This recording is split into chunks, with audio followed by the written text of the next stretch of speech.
Você sente falta da pessoa ou sente falta de como você se sentia quando estava com ela? Essa pergunta parece muito simples, mas ela carrega um nível de profundidade que muita gente evita encarar. Porque responder isso com honestidade exige olhar para dentro de você e admitir coisas que podem doer.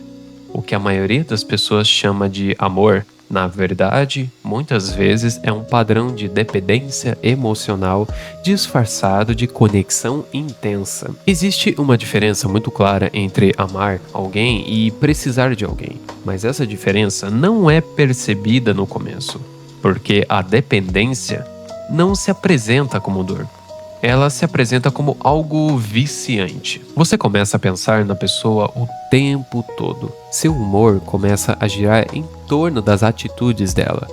Você espera mensagens como se aquilo definisse o seu dia.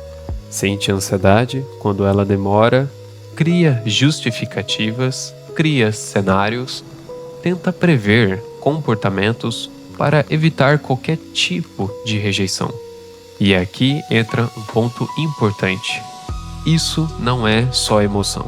Isso é um padrão psicológico. Seu cérebro está tentando manter acesso a uma fonte de recompensa emocional.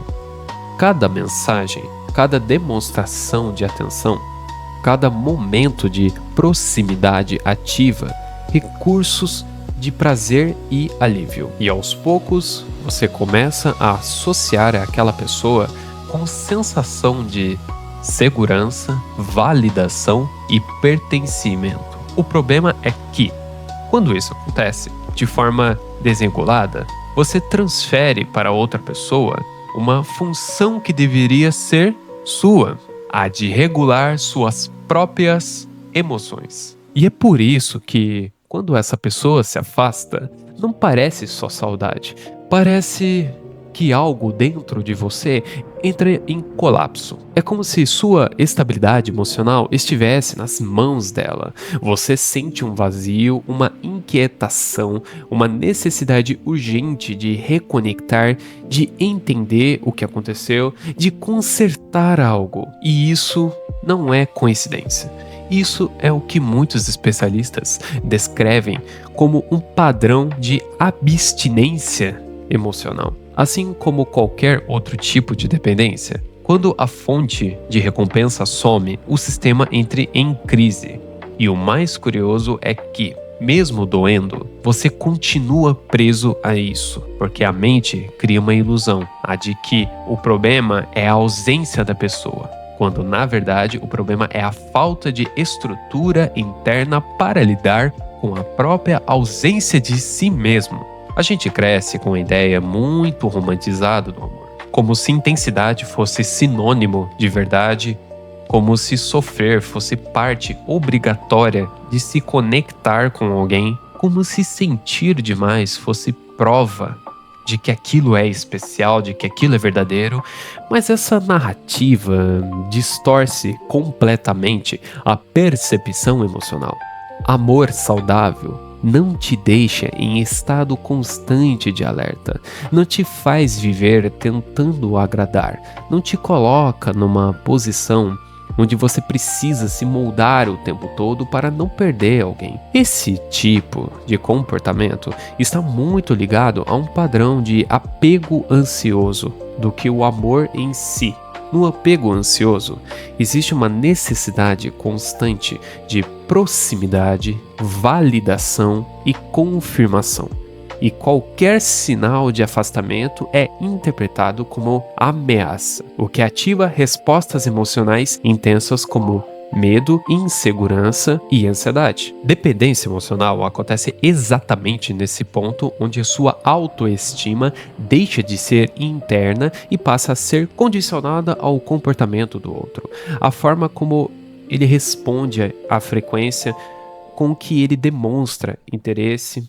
Seu valor começa a oscilar com base em fatores externos, e isso é extremamente perigoso. porque te coloca numa posição de vulnerabilidade constante. Você começa a se adaptar demais, a flexibilizar seus limites, a tolerar coisas que antes você não toleraria, tudo com o objetivo de manter aquela conexão e sem perceber, você entra num processo silencioso de autoabandono.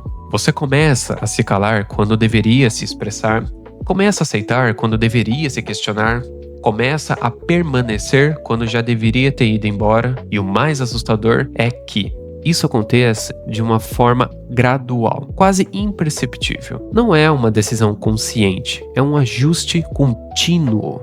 Pequenas concessões, pequenas renúncias, pequenas adaptações, até o ponto em que você já não se reconhece mais dentro daquela relação. E ainda assim, você continua ali.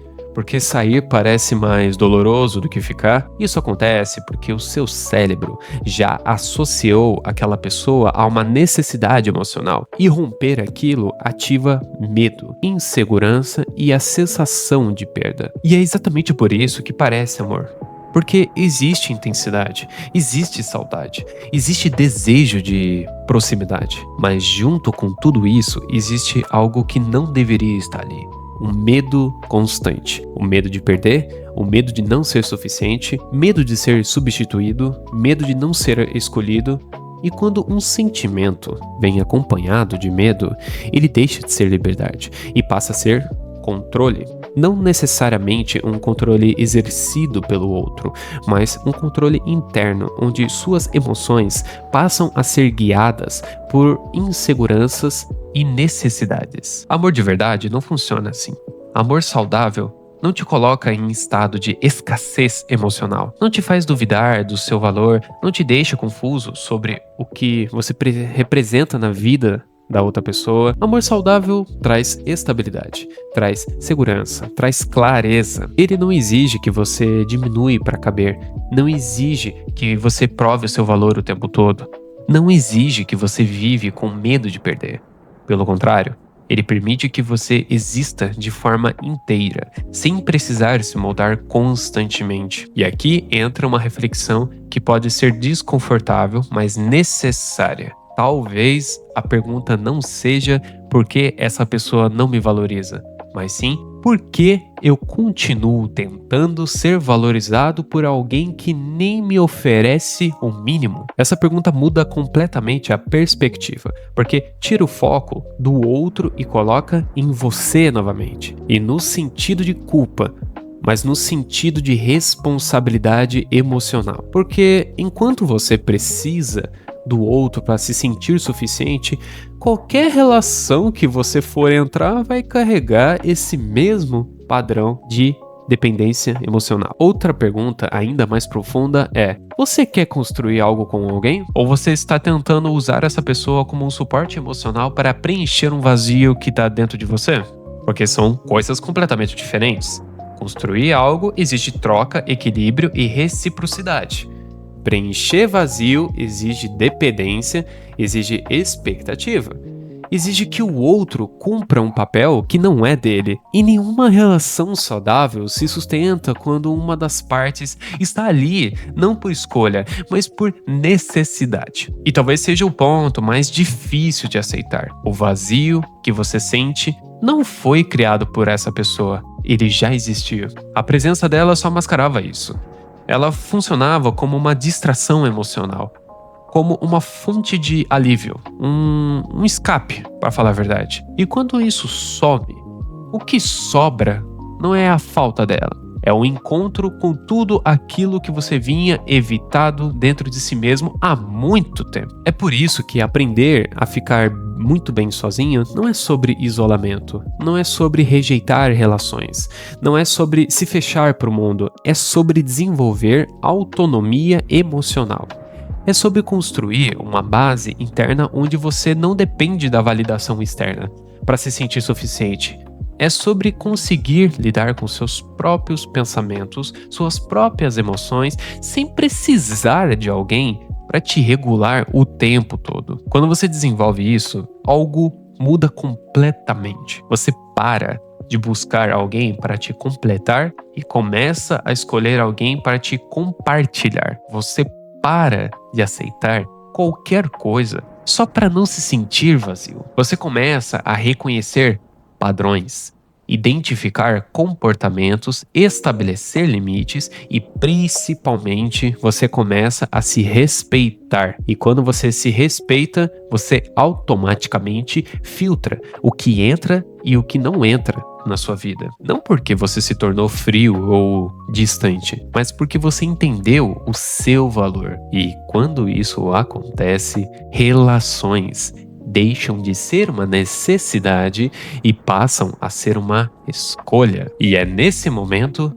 que você entende, de uma forma prática e não teórica, a diferença entre amar alguém e depender de alguém. Porque amar não é precisar do outro para não desmoronar. Amar é conseguir permanecer inteiro mesmo quando o outro não está.